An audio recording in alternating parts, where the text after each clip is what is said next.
नमस्कार, मी मंदार फणसे. बेधडकमध्ये तुमचं स्वागत. बेधडकमध्ये आज आपण चर्चा करणार आहोत सुप्रीम कोर्टाने डान्स बार बंदी विरोधामध्ये आता कवाडं उघडी केलेली आहेत आणि अर्थातच त्यामुळे एक नवीन पेच प्रसंग खरं तर निर्माण झालेला आहे राज्यामध्ये आणि तो पेच प्रसंग काय आहे ते आपण समजून घेणार आहोत. अर्थात काही महत्त्वाचे मुद्दे या निमित्तानं आपण उपस्थित करतोय. डान्स बार बंदी विरोधात सुप्रीम कोर्टामध्ये बाजू मांडण्यात राज्य सरकार कमी पडले का, हा महत्त्वाचा प्रश्न त्या निमित्तानं आपण विचारतोय.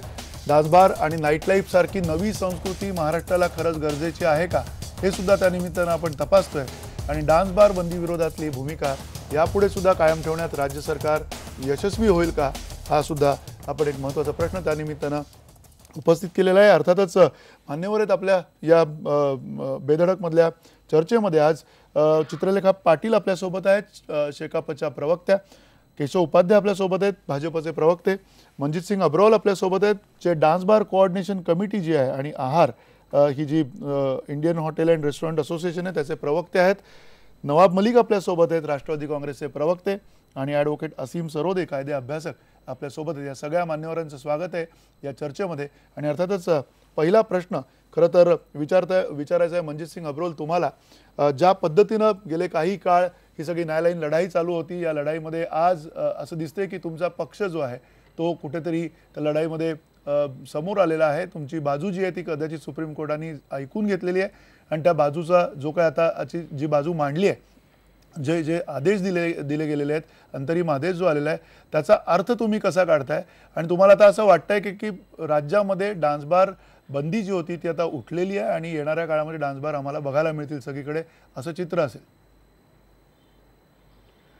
जी देखिए, डांस बार की जो लड़ाई है 10 साल से चली पिछले, और 10 साल से भी ज़्यादा वक्त हो गया. आज अगर सुप्रीम कोर्ट ने पहले भी जो आदेश दिया था होटल इंडस्ट्री के फेवर में दिया था, डांस बार्स के फेवर में दिया था, और आज भी जो आदेश हुआ है वो इसी तरह से हुआ है. होटल इंडस्ट्री के फेवर में हुआ है, डांस बार के फेवर में हुआ है. मैं इसका सम्मान करता हूँ और इसे एक जस्टिस के हिसाब से देखता हूँ. लेकिन जिस तरह से विरोध रहा पिछले कुछ दिनों में और खास करके कुछ सालों में, जैसे आपने कहा, मनजीत सिंग, तुम्हाला हे वाटतंय का की जो डान्स बारचा जो आता आदेश आलेला आहे तो येणाऱ्या काळामध्ये, कारण काही लायसन्सेस असतील किंवा एकूण पॉलिसी आहेत त्यात मुख्यमंत्री म्हटलेत की आम्ही याच्या नियमनाचा विचार करू, ही सगळी जी प्रक्रिया आहे याच्यामध्ये काही काळ जाणार आहे. आता जे अनधिकृतपणे चालू असलेले डान्स बार आता गेले काही काळ होते ते, आणि येणाऱ्या काळामध्ये आता पुन्हा याच्यात एक गोंधळ निर्माण होईल, गोंधळाची परिस्थिती होईल, असं तुम्हाला वाटतंय का? देखिए, अभी सुप्रीम कोर्ट से जो आदेश आया है उसके बाद हम लोग का ड्यू प्रोसेस ये रहता है कि हम कमिश्नर को वापस अप्लाई करते हैं कि हमारे लाइसेंस वापस से रिवाइव किए जाएं. यानी लाइसेंस तो वैलिड हैं, वही लाइसेंस जिसमें अभी ऑर्केस्ट्रा चल रहा है, लेकिन उसी के ऊपर एक इंडोर्समेंट जो पहले डिलीट की थी two for performance of dance, जो डिलीट किया था उसको रिस्टोर करें, हम इस तरह से कहेंगे. तो ये पहले आर पाटिल साहब के भी टाइम में इसी तरह का आदेश आया था, लेकिन सरकार ने उसको, सुप्रीम कोर्ट के आदेश को भी मान्य नहीं किया, उसका मान्य नहीं रखा, तो हम लोग कंटेम्प्ट ऑफ सुप्रीम कोर्ट गए. बाद में आज भी अगर इस तरह का आदेश आया है तो अनटिल एंड अनलेस हमारे लाइसेंस के ऊपर इंडोर्समेंट नहीं करके देते वो लोग के परफॉर्मेंस ऑफ डांस, तब तक हम लोग वो नहीं कर पाएंगे. ये अभी बॉल जो है वापस स्टेट गवर्नमेंट के पाले में है. अर्थात म्हणजे राज्य सरकार काय इथून पुढचा निर्णय घेते हे सुद्धा बघावं लागणार आहे. अर्थात या संदर्भामध्ये नवाब मलिक, तुम्हाला हाच प्रश्न आहे. आराराबांनी ज्या पद्धतीनं हा सगळ्या बंदीचा जो निर्णय त्यावेळेला राबवला होता आणि डान्स बार बंद झाले होते, अनेक घटना घडल्या होत्या, त्याच्या पार्श्वभूमीवर ही सगळी घटना, ही बंदी आली होती. येणाऱ्या काळामध्ये काय तुम्हाला अपेक्षित आहे आणि काय तुमचं पहिलं मत आहे? असं आहे की गेली 10 वर्ष या राज्यामध्ये डान्स बारवर बंदी आहे आणि या एक पिढी आता याच्यातून वाचवण्यात आलेली आहे आणि तरुण पिढी या नातीत नाही. एकंदरीत डान्स बारचे कल्चर हा म्हणजे कुठेतरी समाजाला घातक आहे. लोके कुठल्याही मार्गाने पैसे जमा करताय, रात्री येऊन या महिलांवर उडवताय आणि या महिलांना हे पैसे मिळत नाही. हे पैसे कुठेतरी ह्या बार मालकाला मिळते आणि त्या बार मालकाद्वारे या महिलांचं पण शोषण होत आहे. समाजामध्ये आणखीन थोडासा प्रकार बिघडत राहत आहे, गैरमार्गी लोक पैसे कमवत आहे आणि या समाजामध्ये एक वेगळी संस्कृती यामुळे निर्माण झाली होती आणि गेले 10 वर्षापासून ते बंद झालेली आहे. आता नवीन सरकार आल्यानंतर शिवसेनेचे तरुण नेते आदित्य ठाकरेंनी सांगितला की नाईट लाईफ या मुंबईमध्ये रिस्टोर झाली पाहिजे. मग भाजपचे नेते पण त्याला कुठेतरी आम्ही नाईट लाईफ आणू याच्या मागे पडायला सुरुवात केली. या बार मालक असोसिएशनचे लोकांची बैठका शिवसेनेसोबत झाली, भाजपच्या नेत्यांसोबत झाली, मुख्यमंत्र्यांसोबत झाली. मला वाटते की या सरकारने नीट कोर्टात बाजू मांडली नाही, त्यामुळे अंतरिम आदेश यांच्या बाजूनी लागलेला आहे. या सरकारची मानसिकताच आहे की या मुंबईमध्ये नाईट लाईफ सुरू केलं पाहिजे आणि त्यामुळे ही परिस्थिती निर्माण होते. आपण नाईट लाईफ या मुद्द्यावरती येऊया, कारण तो पुन्हा एक थोडासा मोठा विषय होऊ शकेल. पण आपण सुरुवातीचे तुमचं जे मत आहे, तुम्ही म्हणताय की लॉबिंग केलं एक प्रकारचं डान्स बार असोसिएशननी आणि या सगळ्या मालकांनी सरकारकडे, त्याबद्दल आपण केशव उपाध्यायांना विचारूयात. पण तत्पूर्वी चित्रलेखा पाटील, तुम्हाला सुद्धा हाच प्रश्न आहे, कारण शेकापनी मोठं आंदोलन केलं होतं. शेकापनी पहिल्यांदा बंदीची आग्रही मागणी केली होती विधानसभेमध्ये त्यावेळेला, आणि त्यावेळेचे जे सगळे दुष्परिणाम होते ते पनवेल आणि या सगळ्या शेकापच्या तुमच्या बालेकिल्ल्यामध्ये सुद्धा स्पष्टपणे दिसत होते. काय वाटतं तुम्हाला आत्ताचा जो निर्णय आलाय त्याच्याबद्दलची प्रतिक्रिया काय? मला सर्वप्रथम तर वाटतं की नवरात्रीच्या या आपण स्त्री शक्तीचा उत्सव म्हणतो तेव्हा या पद्धतीचा निर्णय येणं हे खूप धक्कादायक आणि दुःखद आहे. कारण की डान्स बार आणि तिथे नाचणाऱ्या महिला आणि असणारे पुरुष हे काही नृत्य होऊ शकत नाही. म्हणजे ते एक विकृती आहे, ते एक लेचरस बिहेवियर कुठेतरी आहे. त्याच्यामुळे मला वाटतं याचा विरोधच केला पाहिजे. आणि जो स्वर्गीय R.R. आबांनी जो निर्णय घेतलेला तो अतिशय योग्य होता आणि त्यालाच आपण पाठिंबा दिला पाहिजे. कारण की यांनी आपली एक मोठी तरुण पिढी सुद्धा बिघडते. आणि आमच्या इथे कसं झालं, जसं तुम्ही पनवेलचा उल्लेख केला, तर सगळ्या कुटुंबांमध्ये जमिनीचे पैसे मोठ्या प्रमाणावर आले आणि ते तरुण पिढीने वेडेवाकडे वापरायला लागले आणि त्यांची पूर्ण कुटुंब उद्ध्वस्त व्हायला लागली या डान्स बारमुळे. म्हणून खरं तर याचा विरोध केला पाहिजे.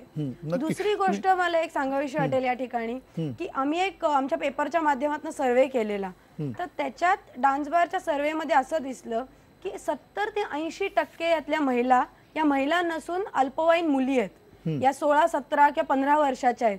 त्याच्यामुळे ही कुठेतरी बाल कामगारांकडे, चाइल्ड सेक्शुअल अब्यूजकडे आपल्याला नेणारी गोष्ट आहे. त्याच्यामुळे आमचा प्रामुख्याने या डान्स बारना विरोध आहे आणि तो झाला पाहिजे. आजचा निर्णयाचा आम्ही निषेध करतो. तुम्ही या निर्णयाचा निषेध करताय. आपल्यासोबत केशव उपाध्याय, तुम्ही मनजित सिंग आपल्याकडे येतो थोड्या वेळात. पण केशव उपाध्याय, मुळात एक शब्द चित्रलेखा पाटील यांनी वापरला होता की लेचरस ॲक्टिव्हिटीज होतात. मला असं वाटतं की याच शब्दावरती किंवा याच गोष्टीच्या अवतीभोवती या डान्स बारमध्ये अनेक शंका कुशंका उपस्थित केल्या गेल्यात. आत्ता सुप्रीम कोर्टाने दिलेला निर्णय जो आहे तो सुद्धा याच बाबतीमध्ये. अशा प्रकारे येणाऱ्या काळात काय अपेक्षित आहे सरकारकडनं, तुमच्या सरकारकडनं? याच्यावरती बंदी कायम राहणार आहे, ती बंदीची भूमिका राहणार आहे, की सुप्रीम कोर्टाचं जो आदेश आलेला आहे त्याचं पालन जे आहे ते वेगळ्या पद्धतीनं येणाऱ्या काळात आपल्याला केलेलं बघायला मिळेल? मंदारजी, 2-3 गोष्टी या ठिकाणी मांडायच्यात मला. सगळ्यात पहिल्यांदा आजचा आलेला निर्णय हा अंतिम नाही, हा अंतरिम निकाल आहे. 5 नोव्हेंबरला अजून त्याच्या पुढचं हिअरिंग होणार आहे. त्यामुळे आजचा अंतरिम. थोडा आवाज रिपीट होतो, थोडा आवाज कंट्रोल. दुसरा त्यातला सगळ्यात मुद्दा नवाब भाईनी जे मला सांगितलं, नवाब भाईनी आता हे केलं की सरकार नीट मांडलं नाही, काय लॉबिंग वगैरे केलं. कदाचित त्यांना त्यांच्या सरकारमधल्या ज्या गोष्टी घडत असायच्या त्याची आठवण त्यांना झाली असावी. हे विधेयक आज झालेलं नाही, 2006 मध्ये पहिल्यांदा कोर्टात गेलं, त्यानंतर ते हायकोर्टाने फेटाळलं, 2013 मध्ये सुप्रीम कोर्टाने फेटाळलं. एका अर्थाने त्यावेळी अपयश आलं, त्याची कारणं आज नवाब भाई देत आहेत का असं मला या ठिकाणी विचारायचं आहे. त्यावेळी अशा प्रकारचं लॉबिंग काही झालं होतं का हे नवाब भाई म्हणजे एका अर्थाने कबूल आहे. जर आता जर तसंच खरं घडलं असेल तर. त्यातला सगळ्यात महत्वाचा मुद्दा, या सगळ्या प्रकारामध्ये पुढे काय होणार, या सगळ्या याच्यामध्ये हे का फेटाळलं गेलं. नवाब भाईंना मी सांगू इच्छितो, पहिलं जे विधेयक फेटाळलं गेलं त्यामध्ये थातूरमातूर बदल केले गेले, बाकी वर्ड टू वर्ड तसे ठेवले गेले. आजच्या कोर्टाच्या अंतरिम आदेशामध्ये तशा प्रकारचं नमूद केलेलं आहे. त्यामुळे पहिलंच विधेयक नीट केलेलं नव्हतं. त्यानंतर दुसरं जे काँग्रेस एनसीपीने जे विधेयक आणलं, जे टिकलं नाही आज कोर्टात, त्याचं कारण ते कारण विधेयकच ते मजबूत झालेलं नव्हतं. त्याच्यामुळे बरं त्यातनंही पुन्हा घोळ. मदत एक वकिलाला त्यांनी काही दिवस सर्व्हिस दिली, म्हणजे हे काँग्रेस एनसीपीच्या काळातलं सांगतोय, नावासहित सांगतो हवं असेल तर. मग पुन्हा मूळ वकिलांनी केलं, त्याला सांगितलं नको तुमची सेवा. अशा प्रकारची धडसोड वृत्ती त्यावेळेच्या सरकारने दाखवली. पण नवाबभाई, झालं ते झालं, राजकारण मला करायचं नाही, तुम्ही चुकलात का मी चुकलो हा विषय आता महत्वाचा नाही. आता विषय महत्वाचा, आपल्या राज्यातला जो निर्णय आपण एकमताने घेतला होता, ज्यावेळी हा निर्णय विधानसभेमध्ये आला त्यावेळी भारतीय जनता पार्टीने त्याला पूर्णपणे पाठिंबा दिला होता. या विधेयकाला पूर्णपणे भारतीय जनता पार्टीने उचलून धरलं होतं. कारण डान्स बारवर बंदी असली पाहिजे, यातनं समाजा विघातक गोष्टी घडतात, समाजासमोर चांगल्या गोष्टी जात नाहीयेत, हे भारतीय जनता पार्टीची पण भूमिका होती आणि त्या भूमिकेतनं केलं होतं. आता प्रश्न आहे उद्या काय होणार, म्हणजे येणाऱ्या काळामध्ये या परिस्थितीत भारतीय जनता पार्टीची विरोधात जी भूमिका होती ती आजही भूमिका आहे. डान्स बारला समर्थन करण्याची भारतीय जनता पार्टीची भूमिका नाही.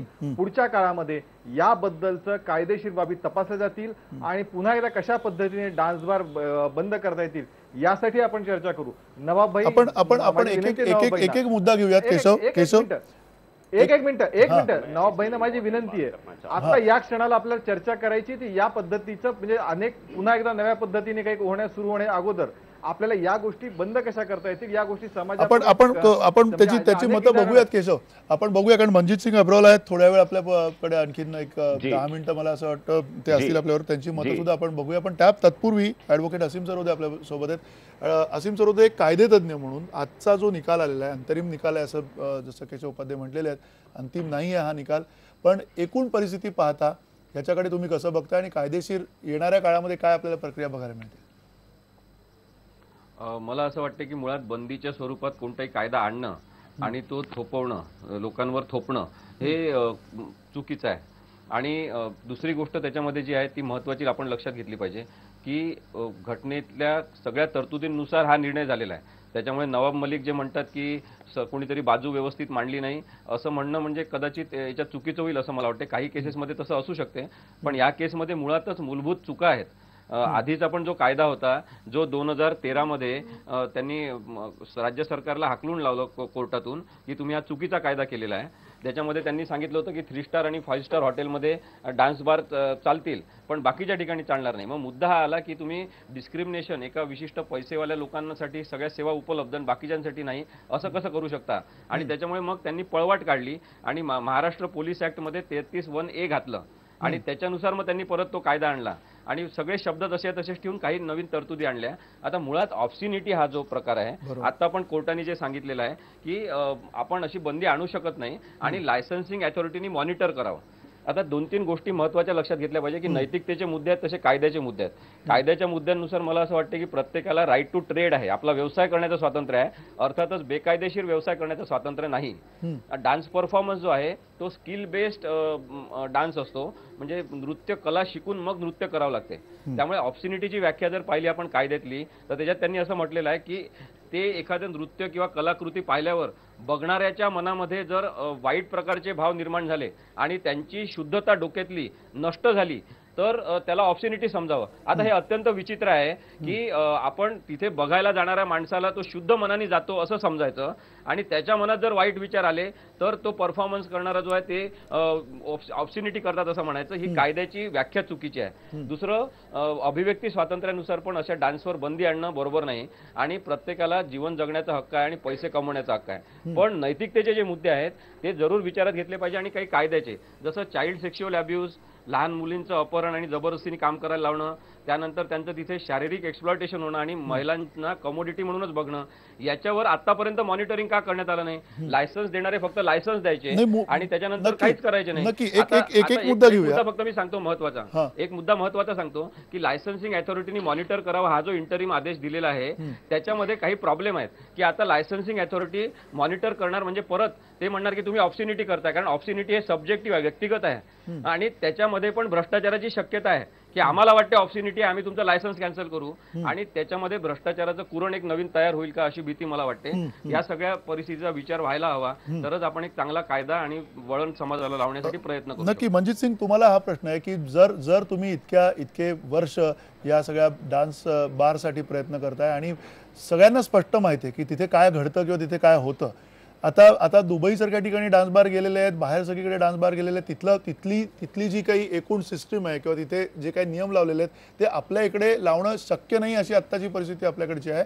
आणि त्याहीपेक्षा महत्त्वाचा मुद्दा तुम्हाला हा विचारायचा आहे की येणाऱ्या काळामध्ये केवळ हे सुप्रीम कोर्टातून आलेले निर्णय, त्याच्यातनं अनेक कायदेशीर बाबी त्याच्यामध्ये अजूनही स्पष्ट न झालेल्या आहेत आणि त्यामुळे येणाऱ्या काळात भ्रष्टाचार, तुमच्या धंद्यावरती सुद्धा तिकडे येणाऱ्या काळामध्ये अनेक प्रकारची बंधनं येतील किंवा काही पोलिसी व्यवस्था त्याच्यावरती पैसे मागण्यासारख्या व्यवस्था करतील. हे सगळं जे चाललेलं आहे गेले काही काळ किंवा काही वर्ष डान्स बार चालू असताना सुद्धा ते बंद होणार आहे का? कारण आता तुम्ही फक्त डान्स बार सुरू करायचीच भाषा करताय. जी, मैं ये कहना चाहूँगा, अभी सबसे पहले थैंक्स करूँगा मैं एडवोकेट साहब को, और मैं नवाब मलिक साहब से भी कुछ कहूँगा. वो ये है कि सबसे पहले मैं याद करा दूं 2000 जब बैन हुआ 2005 में 16 अगस्त से, उसके पहले जब ये बैन लाया गया, जब प्रस्ताव रखा गया, तो उसमें मुंबई को ऐड नहीं किया गया था. आप याद कीजिए उस वक्त सिर्फ मुंबई को छोड़ के पहले बैन का प्रस्ताव हुआ जो पारित हुआ. उसके बाद में मंजीत सिंह सेठी ने जो कोई स्टेटमेंट इस तरह से आ गई जिसके एग्रेशन में दोबारा मुंबई को ऐड किया गया. आप ये पूछिए कि उस टाइम मॉरलिटी सिर्फ मुंबई में छोड़ के बाकी जगह पे मॉरलिटी की प्रॉब्लम थी और मुंबई में नहीं थी, और सिर्फ मंजीत सिंह सेठी की एक स्टेटमेंट की वजह से मुंबई में मॉरलिटी की प्रॉब्लम आ गई. ये डबल स्टैंडर्ड है करने वालों का. और मैं पूछना चाहूंगा सभी पॉलिटिकल पार्टियों से कि किनके पॉलिटिकल लीडर छोटे से लेके बड़े कौन डांस बारों में नहीं जाते थे, मुझसे पूछें आप. और वो भी जानते हैं और सारी दुनिया भी जानती है और मीडिया भी जानता है. सिर्फ इल्जाम लगाने से कुछ नहीं होता, इसको रेगुलेट करें ना अगर वो चाहते हैं. कैसे रेगुलेट करें? रेगुलेट कैसे करें? प्रोस्टिट्यूशन बंद कहां हुआ है? नहीं, रेगुलेट और पनवेल वगैरह जाके देखिए सब चालू है. मंजीत जी ये आप बताइए रेगुलेट कैसे करें, क्योंकि रेगुलेट होता नहीं है ना. आप लगातार डांस बार वाले आप लगातार पैसे देते हो, पुलिस की पूरी व्यवस्था जो आप लोगों ने खत्म कर दी है. उस वक्त की जो भी पुलिस व्यवस्था थी जो आती थी वहां पे रेगुलेशन के लिए, हालांकि उनको वो अधिकार था या नहीं उसके बारे में भी काफी दिक्कत है, लेकिन आप लोगों ने पैसे दे के भी ये व्यवस्था बिगाड़ी है ना उस समय. मेरी बात सुनिए, देखिए जो ओरिजिनल डांस बार थे जिन्हें डांस बार कहा जाता था वहां ऐसा कुछ भी नहीं होता था. कुछ जो मुंबई से बार इस तरह के होने लग गए, जो गलत काम होते थे वो आज भी चालू है. जो गलत डांस बार थे, जो गलत तरीके के थे, जो प्रोस्टिट्यूशन और जो ब्रोथल चलाते थे, वो तो आज भी चालू है. उनको बैन से कुछ लेना देना नहीं. बैन किसके ऊपर लागू हुआ? जो सही ढंग के डांस बार चलाते थे, जो ओरिजिनल डांस बार चलाते थे. जहां गलत होता था वो आज भी चल रहा है. तो उसमें डांस बार बैन करने का फायदा क्या हुआ? तो उसमें पुलिस का जो बहुत बड़ा रोल है, उधर पॉलिटिकल लोग भी उतने उस तरह से वो लोग हैं जो अभी मैं बोलता पनवेल और नवी मुंबई साइड के अंदर कितनी जगह के ऊपर इस तरह से गलत काम चलते हैं, वहां पर फले फूले हैं. पहले भी वही था, बंद वो कराना था. सिर्फ मंजीत सिंह सेठी की स्टेटमेंट की वजह से सिर्फ ये मॉरलिटी की मुंबई में प्रॉब्लम आई, जबकि मुंबई बैन में नहीं रखा गया था. बाद में मुंबई को ऐड किया गया उस स्टेटमेंट के बाद में. नाही, लेकिन बात वही आहे, रेग्युलेशन किस तरह से लेके आहे, क्योंकि ही जी काय त्याची मानकं बनवण्यात आली होती ज्याच्यामध्ये म्हटलं गेलं होतं की त्या सेंटरमध्ये जायचं नाही जिथे त्या मुली नाचतात तिकडे, त्यानंतर त्या मुलींच्या जवळ अश्लील हावभाव करायचे नाही, त्यांच्या जवळ जायचं नाही. हे सगळं जे काय आहे हे तुम्ही करू शकताय का? कारण हे केलं गेलं नाहीये म्हणूनच हे सगळे राडे झाले त्याच्यानंतर. एक ही शब्द में ये कहूंगा कि एक पुलिस स्टेशन का एक कांस्टेबल काफी होता है. अगर वो सोच ले कि मुझे इस तरह से रेगुलेट करना है, वो पुलिस इनको इस तरह से इनकरेज करती है क्योंकि उनको पैसे चाहिए होते थे और होटल वालों के लिए वो दूसरा कोई साधन नहीं होता था गलत काम करने के बजाय या लेट नाइट चलाने के लिए. मैं बोलता हूं अगर कोई पुलिस स्टेशन चाहे उसका एक कांस्टेबल 10 बारों को रेगुलेट कर सकता है. That's the end of the story. और I am very thankful to all the people जो विरोध भी कर रहे हैं. उनसे भी विनंती है कि विरोध ना करें और सरकार से विनंती करता हूं कि वो महाराष्ट्र में डांस बार को चालू करने दें. ठीक आहे, तुमची बाजू तुमची मांडलेली आहे. अर्थात चित्रलेखा तुम्हाला हा प्रश्न विचारायचा आहे की जे आता मंजीत सिंग अप्रोल म्हटले की मधल्या काळामध्ये सुद्धा अश्लीलता आणि बाकी सगळ्या गोष्टी तिकडे चालू होत्या आणि ते तिथल्या राजकीय व्यवस्थेने सुद्धा चालू ठेवलं होतं. म्हणजे डान्स बार बंदीला घालून उपयोग काहीच झाला नाही असं त्यांचं म्हणणं आहे. काय तुमचं? मला नाही असं वाटत की पूर्णपणे तसं झालं असेल.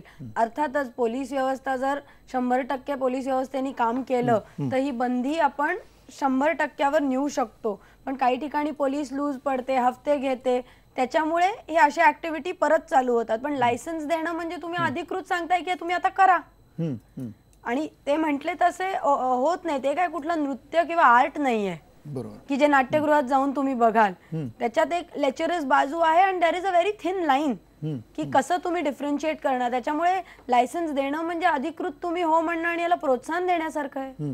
नक्की. पण या सगळ्या बाबतीमध्ये आपण असीम सरोदेंकडे जाऊयात. पण तत्पूर्वी नवाब मलिक तुम्हालाच हा प्रश्न पुन्हा विचारायचा की मधल्या काळात डान्स बार बंदी असताना सुद्धा डान्स बार चालले ही वस्तुस्थिती आपल्या सगळ्यांना माहिती आहे. अनेकदा माध्यमांनी वेगवेगळ्या पद्धती, अगदी अलीकडच्या काळामध्ये सुद्धा आम्ही अशा 2-4 स्टोरीज दाखवल्या होत्या काही डान्स बार मधल्या.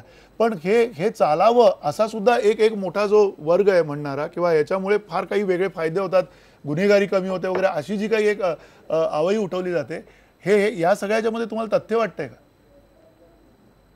नाही, असं आहे मंदारजी, आता हे मनजित सिंग निघून गेले, ते नेत्यांवर बोट दाखवत होते.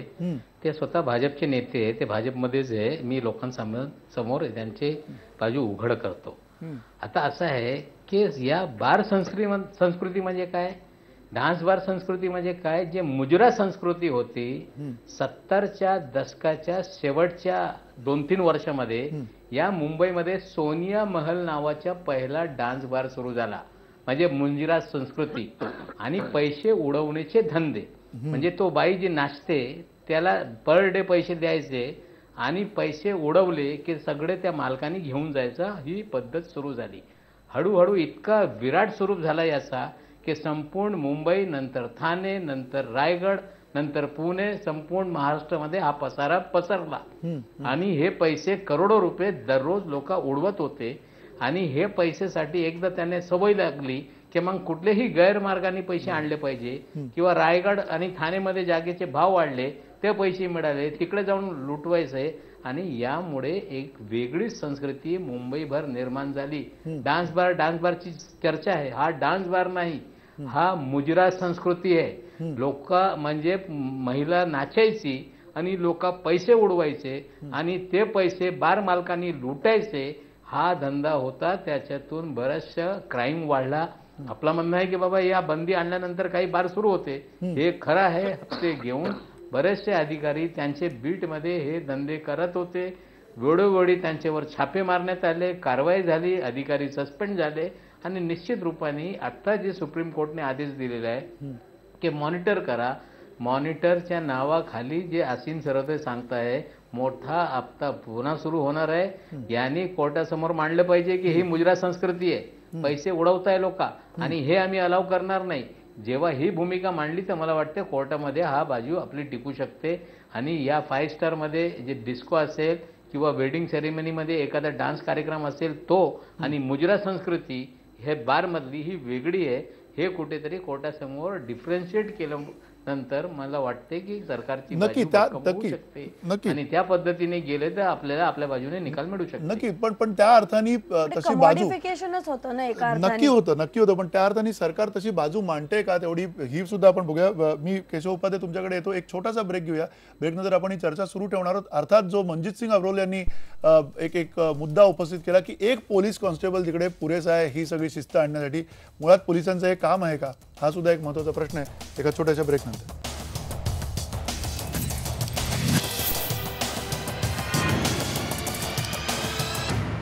नमस्कार, बेधडकमध्ये तुमचं पुन्हा एकदा स्वागत. आपण चर्चा करतोय डान्स बार विषयीची. अर्थात काही महत्त्वाच्या प्रतिक्रिया आपल्याला येत आहेत आपल्या प्रेक्षकांकडनं. विजय कुमार गायकवाड म्हणतायत राज्य सरकार जाणून बुजून गाफील राहिलं का अशी शंका येते. आकाश वाघमारे म्हणतात राज्य सरकार याबाबतीत नक्कीच योग्य निर्णय घेईल, राज्याच्या प्रतिष्ठेचा हा प्रश्न आहे. प्रदीप पाटील म्हणतायत सरकारची आराराबांना हीच का खरी श्रद्धांजली. रोहित दर्गे म्हणतायत हो, डान्स बार बंदीबाबत सुप्रीम कोर्टात बाजू मांडण्यात राज्य सरकार अपयशी ठरलंय. बाळासाहेब अरुण जोशी म्हणतायत हेच का अच्छे दिन, आता मराठी तरुण बर्बाद होणार. अर्थात विविध प्रतिक्रिया आहेत, बोलक्या प्रतिक्रिया आहेत, आणि डान्स बार बंदी उठवायला पाहिजे अशा प्रकारची प्रतिक्रिया तरी अजून आपल्यापर्यंत पोहोचलेली नाही आहे. थोडक्यात पुन्हा एकदा केशव उपाध्ये तुम्हाला हा प्रश्न आहे की जो नियम लावण्यात येईल किंवा येणाऱ्या काळामध्ये जे नियम सुचवण्यात आलेले आहेत ते नियम किंवा सुप्रीम कोर्टाने दिलेले जे निर्देश असतील त्याच्यातली अश्लीलता रोखणं वगैरे वगैरे हे या सगळ्या नियमांवरती येणाऱ्या काळात काम केलं जाईल सरकारकडनं, की सरकारकडनं बंदीची जी मानसिकता आहे ती समजून ठोस बंदीबाबतच इथून पुढची हालचाल केली जाईल? नाही, म्हणून म्हणलं की मुळामध्ये 5 तारखेला ज्यावेळी अंतिम युक्तिवाद होईल त्यावेळी पण त्यामध्ये आपल्याला सरकार आपली भूमिका मांडेल.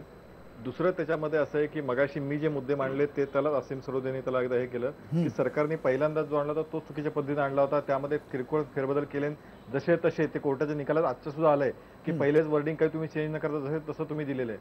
त्यामुळे दुसरं विधेयक जे 2013 साली ज्यावेळी सादर केलं गेलं तेच विधेयक पुन्हा तशा पद्धतीने आलं, म्हणून कोर्टाने आज पुन्हा म्हणजे कोर्टाने पुन्हा ते फेटाळले. या सगळ्याच्यामध्ये जे काँग्रेस राष्ट्रवादीने केलं तसं आम्ही करणार आणि या विषयावर खरोखर प्रामाणिक आमची इच्छा आहे. मुळात एक गोष्ट लक्षात घेतली पाहिजे. मगाशी असीम सरोदेने काही गोष्टी सांगितल्या, त्या असं म्हणाले की काय अश्लीलपणाचं म्हणजे स्वच्छ मनाने गेला पाहिजे, त्याच्या मनातल्या काय भावना जागृत, असं काय काय त्यांनी आता सांगितलं. आता हे कसं शक्य, म्हणजे प्रत्येकाची नजर वेगळी, प्रत्येकाची, आणि हे कोण ठरवणार? इथून पुढचा मुद्दा आहे ना सगळ्या त्याच्यामध्ये. शेवटी हे म्हणजे मगाशी ते बार असोसिएशन बसले होते, म्हणाले की एक पोलीस 10, एक कॉन्स्टेबल 10 बारना हे करू शकतो. आपण मुळात पोलिसांकडे तेवढंच काम आहे का?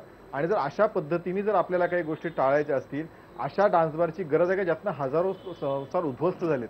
त्या मगाशी ताई सांगत होत्या, त्यांनी सांगितलं, आणि त्या आपण सगळ्यांनी तशा स्टोऱ्या सुद्धा केल्यात की डान्सबारच्या नादी लागून कशा पद्धतीने लोक उद्ध्वस्त झाली आहेत. घरातलं म्हणजे घरातल्या आई वडिलांच्या बायकोच्या दागिन्यापर्यंत, मंगळसूत्रापर्यंत लोकांनी विकलंय, सगळं विकलंय, आणि त्यातनं एक उद्ध्वस्त पिढी आपल्याला बघायला मिळाली या सगळ्या परिस्थितीमध्ये. त्यामुळे या सगळ्या परिस्थितीमध्ये अशा पद्धतीने डान्सबारला म्हणजे कुठल्याही पद्धतीने भारतीय जनता पार्टीची भूमिका नाही, याबद्दलची तपासणी केली जाईल आणि योग्य त्या पद्धतीचं पुन्हा एकदा कोर्टाकडे दाद मागितली जाईल. आवश्यकता असेल तर पुन्हा नवीन कायदा आणावा लागला तर त्या पद्धतीचं तपासून बघितलं जाईल, त्या पद्धतीचंही योग्य कारवाई पुढच्या काळात केली जाईल. नक्की. असीम सरोदे तुमच्याकडे येतो, पण नवाब मलिक, मूळ मुद्दा हा आहे की जे आता मनजित सिंग अब्रोल म्हणून गेलेत की एक पोलीस तिथे पुरेसा आहे, मग पोलिसांची ही कामं आहेत का? तिथे डान्स बारमध्ये जायचं, उभं राहायचं, लोकांना अश्लील आणि हावभाव न करण्यापासून रोखणं, हे सगळं हास्यास्पद आहे असं वाटत नाही का तुम्हाला? असं आहे, मनजीत सिंग अब्रोल कोण आहे? ते जरी बार मालक असोसिएशनचे अध्यक्ष असतील किंवा पदाधिकारी असतील, ते भाजपचे नेते आहे. ते उमेदवारी मागणारे नेते भाजपचे. एक ठिकाणी भाजपचे नेते या बाजूनी बोलताय, कोर्टात पाठपुरावा करताय, दुसरीकडे हेच सरकार ते सांगता आम्ही होऊ देणार नाही. म्हणजे याच्यातून यांच्या साठा लोटा दिसून येते. आम्हाला एकच आश्वासन पाहिजे की या राज्यामध्ये 10 वर्षापासून ही गुजरात संस्कृती थांबलेली आहे, यापुढे सुरू होणार नाही, इतकंच आश्वासन आम्हाला पाहिजे. केशव बोला. केशव सांगितलं ना, अहो नवाब भाई, 2 वेळा झाल्यानंतर ज्यावेळी हायकोर्टाने राष्ट्रवादी काँग्रेस सरकारला त्या विधेयकाला फटकारलं, ज्यावेळी 2013 साली सुप्रीम कोर्टाने बंद ठेवलं ना, त्यावेळी लॉबिंग झालं होतं का? मला सांगा ना. म्हणजे तुम्ही कबुली देताय की लॉबिंग झालं होतं म्हणून तुम्हाला असं संशय आता जे काल घडलं तेच आज घडतंय असं तुम्हाला वाटतंय का नवाब भाई? असं घडत नाहीये. आणि डान्स बार, मी तुम्हाला तेच सांगितलं की डान्स बार सुरू होणार नाही, हीच आमची भूमिका आहे. ते पुढच्या काळामध्ये त्या पद्धतीनेच का सरकार पावलं टाकणार आहे? मी तुम्हाला तेच सांगतोय. न्यायालयामध्ये आजचा मुळात निकाल अंतरिम निकाल आहे. पहिला मुद्दा, अजून अंतिम युक्तिवाद व्हायचा आहे. काँग्रेस राष्ट्रवादी सरकारने जाणीवपूर्वक हे विधेयक पक्क चांगलं बनवलं नाही म्हणून 2-2दा थपडा खावा लागल्यात. आता जे करू त्यातल्या आपण म्हणजे असं तुमचं काही लॉबिंग बिबिंग केलं असेल तर मला माहिती नाही, तुम्हाला माहिती असेल अधिक, कारण तुम्ही ज्यावेळी सत्तेत होतात तर तुम्हाला त्यातली अधिक माहिती असेल नवाबभाई. पण आमचं सरकार असं करणार नाही. जे या राज्याच्या युवकांसाठी योग्य असेल हे त्या पद्धतीनेच निर्णय घेतले जातील एवढा विश्वास मी देतो. असीम सरोदे, पुन्हा मुद्दा हाच आहे की एक थोडक्यात पुढच्या मुद्द्यावर जाण्याच्या अगोदर एक मिनिट मंदारजी, केशव उपाध्यायला एकच माझा प्रश्न आहे की बार मालक असोसिएशनची लोक मुख्यमंत्रीला भेटले की नाही? हा अब्रोल जो आता बसून इथे चर्चा करत होता, हा तुमच्या पक्षाचा नेता आहे की नाही? मला सांगा ना. केशव तुम्हाला उत्तर द्यायचं. मला माहिती कसं असेल ते भेटले की नाही मला कसं माहिती असेल? मी तुम्हाला हे सांगतोय, भारतीय जनता पार्टीची अब्रोल तुमच्या पक्षाचे आहे की नाही? भेटले की नाही अब्रोल तुमच्या पक्षाच्या नेता आहे की नाही? ते भेटले की नाही ते मी कसं सांगणार? भारतीय जनता पार्टीची अधिकृत भूमिका या ठिकाणी सांगतो, डान्स बार वरती बंदी असली पाहिजे ही भूमिका भारतीय जनता पार्टीची अधिकृत जी विधानसभेमध्ये मांडली, काँग्रेस राष्ट्रवादीच्या सरकारने विधेयक आणल्यानंतर जी भूमिका आम्ही मांडली त्या भूमिकेवरती आम्ही त्याला समर्थन केलं होतं. ठीक आहे. म्हणजे थोडक्यात अब्रोल भाजपचे आहेत किंवा नाही याच्यावरनं तुमचा निर्णय बदलणार नाही एवढं तुम्हाला सांगायचं आहे, बरोबर ना केशवजी? अब्रोल भाजपचे आहेत किंवा नाही याच्या व्यतिरिक्त तुम्ही निर्णय या ठिकाणी मी मांडतोय. बाकीच्यांशी मला देणे घेणे, भारतीय जनता पार्टीची अधिकृत भूमिका जी काल होती, जी डान्सबारला बंदी देणारी होती, त्या बंदीवर आम्ही कायम आहोत. ठीक आहे.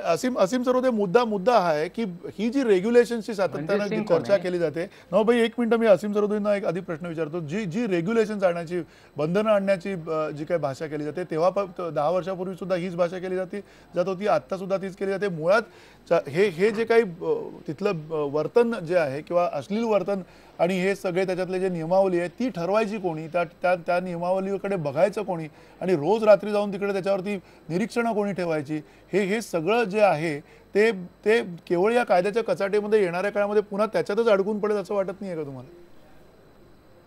नक्कीच याच्यामध्ये मगाशी पण मी सांगितलं की भ्रष्टाचारासाठीचा नवीन स्कोप तयार होण्याची शक्यता खूप दाट आहे. त्यामुळे चित्रलेखांनी मगाशी जे मुद्दे मांडले त्या मुद्द्यांशी पण मी सहमत आहे. पण नवाबभाईंना एक गोष्ट मी सांगू इच्छितो की सरकारने मुद्दामून चुकीची बाजू मांडली आणि म्हणून याच्यावर इंटरिम आदेश झाला आणि डान्सबार सुरू झाले, हे म्हणणं पूर्णपणे चुकीचं आहे. मुळात आपण जेव्हा ऑब्सिनिटी सारख्या अत्यंत निसरड्या घसरड्या विषयावर काहीतरी केस करतो तेव्हा त्याच्यामध्ये अश्लीलता म्हणजे काय, अभद्रपणा म्हणजे काय, हे खूप महत्वाचं आहे. आता हिक्लिन नावाचे तत्वज्ञ होते, त्यांनी ती टेस्ट जाहीर केली होती म्हणून हिक्लिन टेस्ट म्हणतात ऑब्सिनिटीची. ते मी मगाशी सांगत होतो. मी माझं असं म्हणणं नाही की तिथे शुद्ध मनाने लोकांनी जावं, पण त्यांनी असं म्हटलेलं आहे की ज्याचं शुद्ध मन आहे त्याला काहीतरी तो परफॉर्मन्स पाहिल्यावर अभद्र अश्लील विचार त्याच्या डोक्यात येतील तर तो परफॉर्मन्स हा अश्लील ठरवला जाऊ शकेल. आता हे अशी काहीतरी प्रक्रिया जी आहे तीच अत्यंत किचकट आहे आणि त्याच्यामुळे नैतिकतेचा मुद्दा म्हणून हा निसरडा मुद्दा आहे आणि या आधारे अशा प्रकारचा निर्णय घेतला जाऊ शकत नाही. म्हणून प्रत्येकाला मानवी प्रतिष्ठेचा जगण्याचा अधिकार आहे. त्यांच्या शरीराचं एक्सप्लॉयटेशन म्हणजे व्यापार आणि शोषण व्हायला नको. लहान मुली असतील त्यांचं शोषण व्हायला नको. पण जे नृत्य कला शिकून तो सादर करतात दुसऱ्यासमोर त्यांना ती करण्याची मुभा असली पाहिजे, ही पहिली गोष्ट. मग तिथे जे घाणेरडे प्रकार होणार आहेत, असीम तुम्हाला हा प्रश्न विचारायचा, जे डान्स बार सगळ्यांना माहिती आहे तुम्हाला, त्या डान्स बार मध्ये अशी नृत्य कला वगैरे असते का? हाच मूळ प्रश्न आहे ना याच्यामध्ये. ती कला म्हणजे तिथे काही कुठलं तरी शास्त्रशुद्ध कथक नाचलं जातं, शास्त्रशुद्ध असं काही होत नाही ना? नाही, मग तेच मला सांगायचं आहे की त्याच्या संदर्भात जर रेग्युलेशन आणायचे असतील तर सरकारने नियमांची काय म्हणजे नियमावली काय असेल हे ठरवायला पाहिजे. जसं की आता साधी गोष्ट आहे, पैसे असे उडवतात.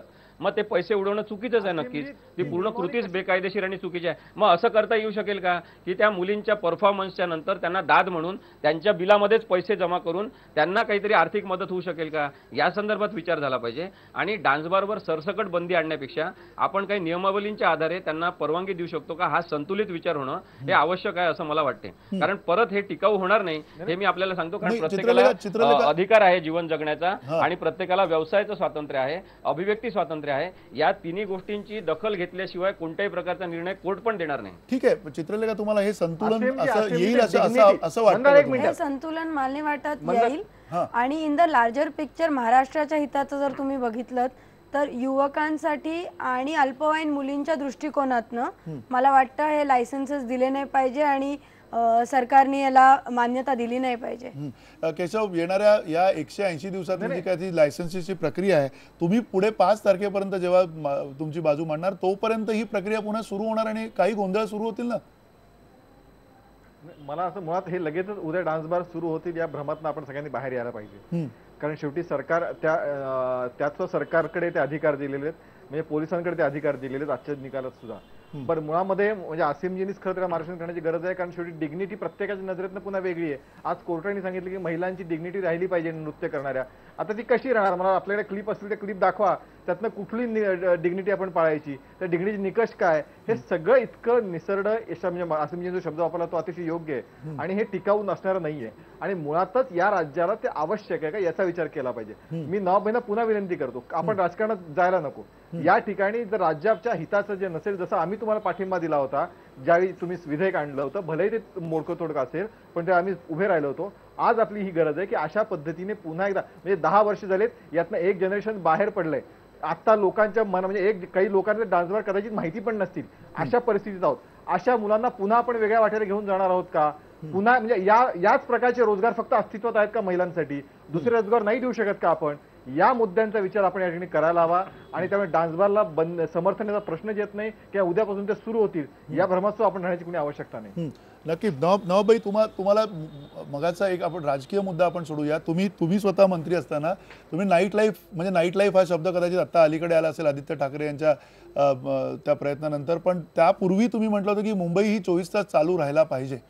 मग अशा वेळेला ही जी व्याख्या केली जाते नाईट लाईफ म्हणजे नेमकं काय? नाईट लाईफ करायचं असेल डान्स बार आणि डान्स बार मधली संस्कृती नेमकी कुठली जपायची, कुठलं सांस्कृतिक त्याच्यामधला नाच झाला, कुठला असांस्कृतिक नाच झाला, हे सगळं ठरवायला आपण सक्षम होतात का एक समाज म्हणून? नाही, असं आहे, नाईट मार्केट रात्रभर मुंबई सुरू ठेवणे याची चर्चा वेगळी वारंवार मी केलेली आहे. हे डान्स बार बाबत कधी आमचं समर्थन राहिलेलं नाही. असीमजी, मी आपल्याला बोलू इच्छितो, मुजरा संस्कृती ही डान्स बारची संस्कृती आहे. या मुजरा संस्कृतीमध्ये घराणे निर्माण झाले. महिलांच्या शोषण शेकडो वर्षापासून या देशामध्ये सुरू आहे. मुजरा करणारी बाई त्याची मुली पण मुजरा करणार, ही संस्कृती ती आहे.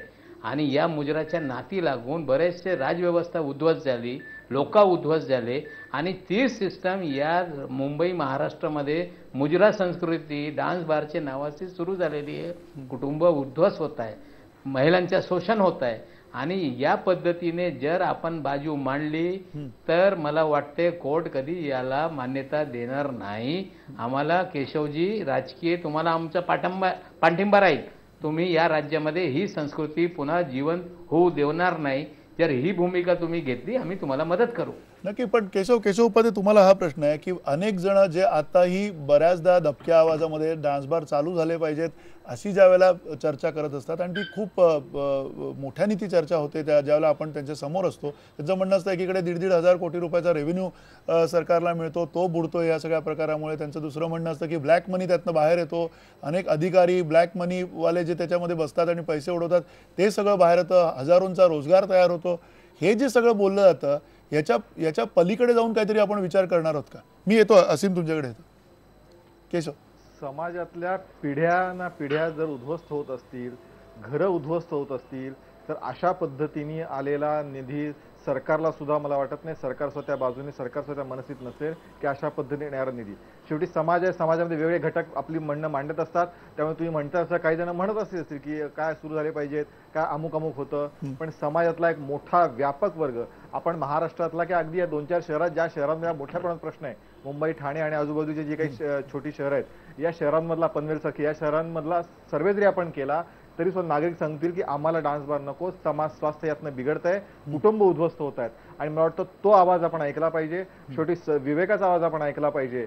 बंदीला हवं की नको, प्रत्येक ठिकाणी बंदीच कशाला, मग अभिव्यक्ती स्वातंत्र्य आहे की नाही, हे सगळे मुद्दे मान्य असले तरी व्यापक समाजाच्या हिताच्या दृष्टिकोनातून काही निर्णय आपल्याला करावे लागतात. विधानसभेने तो एकमतात निर्णय घ्या. इतर वेळी अनेक प्रश्न म्हणजे कधीच विधानसभाचं फार कमी वेळा घडतं की एखाद्या विधानसभा सर्व राजकीय पक्ष एकत्र येऊन काही भूमिका मांडतात. आता ते शेवटी लोकप्रतिनिधी असतात, त्यांच्याही काही भूमिका शेवटी लोकांतनं झालेल्या असतात. त्या भूमिकेचा आपण आदर केला पाहिजे. सर्व राजकीय पक्ष एकत्र आले होते आणि म्हणून अशा प्रकारच्या डान्सबार प्रवृत्तीला प्रोत्साहन आपण देता कामा नये, ही भूमिका आमची आहे. पुन्हा असीम, तुम्हाला हे संतुलन कसं राहील असं वाटतं? तुम्ही जर मगाचपासून म्हणताय की संतुलन राखलं पाहिजे आणि ती बंदी उठवायला काही हरकत नाही, हे खरं तर आपल्या या सगळ्या परिस्थितीमध्ये कायद्याच्या जंजाळामध्ये, कचाट्यामध्ये आणि त्यातल्या जे काही त्याच्यातले जे काही लिमिटेशन्स आहेत त्याच्यामध्ये तुम्हाला हे वाटतं का हे सगळं अशा प्रकारचं एक वेगळंच नवीन स्ट्रक्चर तयार होऊ शकतं? नाही, मूलभूत विचार व्हायला पाहिजे असं मला वाटते की तिथे जाणाऱ्या पुरुषांच्या मानसिकतेबद्दल आपण बोलतच नाही, आपण त्या स्त्रियांबद्दलच बोलतोय. मग आता जी मगाशी मी सांगण्याचा प्रयत्न करतो तो हिक्लिन टेस्ट म्हणून, त्याच्यामध्ये अश्लीलतेची जी व्याख्या सांगितलेली आहे ती खूप वेगळी आहे आणि त्याच्या आधारे जर आपण प्रयत्न केला तर कदाचित डान्स बारची बंदी टिकणार नाही. मग आता ही नुसतं डान्स बारचा संबंध आहे का, हे सरकारने विचार करावा. कारण माझं म्हणणं स्पष्ट आहे की जो बेताल वागू शकतो आणि उशृंखल होऊ शकतो, नैतिकतेची पातळी सोडू शकतो, तो माणूस बरेचदा तिथे गेलेला हा नशेच्या अंमलाखाली असतो. मग तुम्ही दारूबंदीबद्दल बोलणार आहे का? तुम्ही तिथे वाढणाऱ्या त्या गुन्हेगारीबद्दल बोलणार आहे का? त्याच्यानंतर डान्स बार बंदीबद्दल बोला.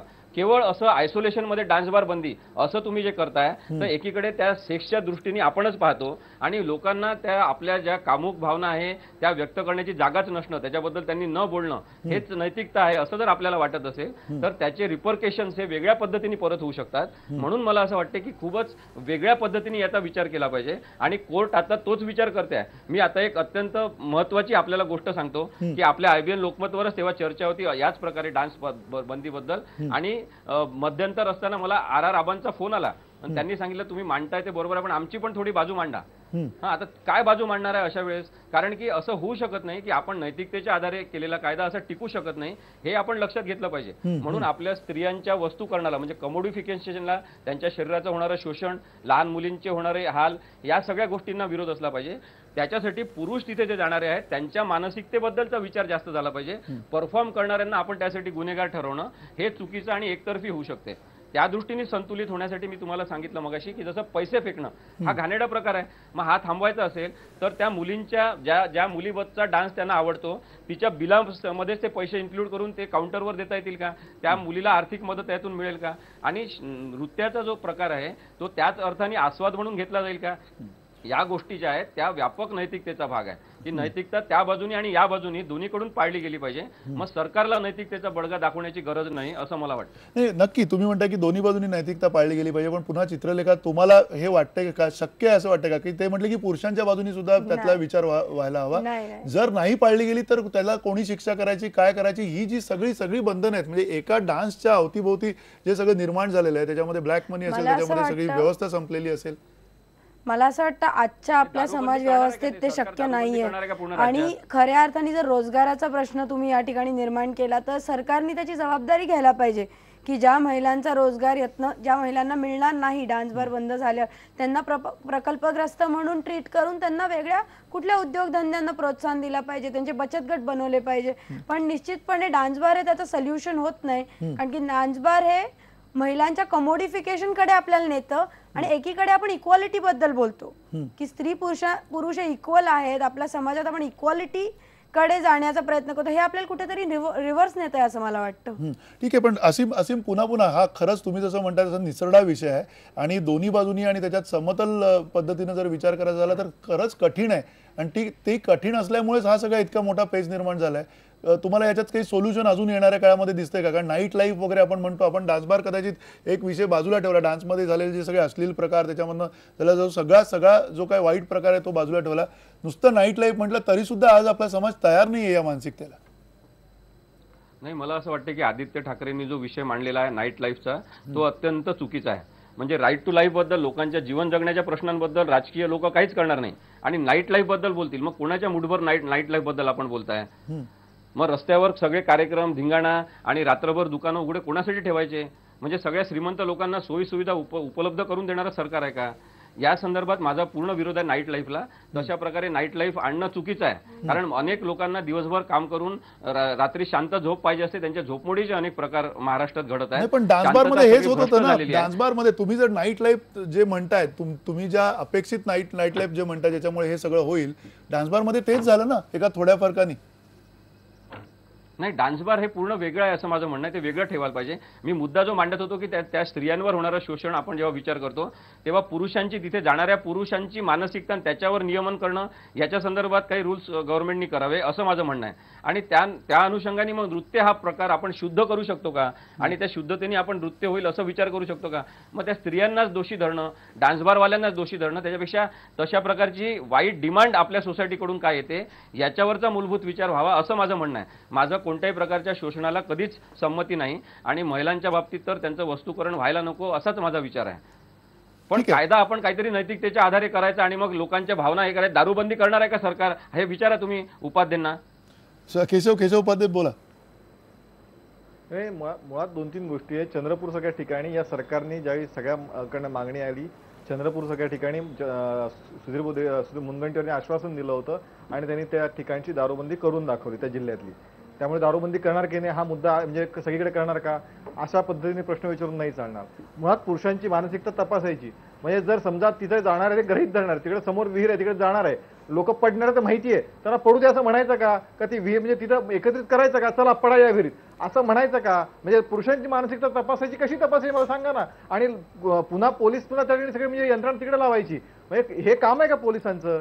त्यामुळे मुळामध्ये समाजाला आता 10 वर्ष होऊन गेली, ऑलरेडी डान्स बार बंद झाले, यातनं काही कोणाचं अडलं नाही. ज्या महिला येत होत्या त्यांना कुठे त्यांना रोजगार मिळाला असेल, पण किमान नवीन येणारी पिढी पण त्यात आलेली नाही. त्यामुळे अशा परिस्थितीमध्ये पुन्हा एकदा डान्स बार सुरू करायचं धोरण असण्याचं काही कारण मला वाटत नाही. त्याच्यामध्ये थोडक्यात भूमिका तीच असेल की थोडक्यात केशव, येणाऱ्या 5 तारखेला जे आता जे होऊ शकलं नाही, कायद्याच्या दृष्टिकोनातून जे होऊ शकलं नाही सरकारकडून, ते येणाऱ्या 5 तारखेला अपेक्षित आहे का?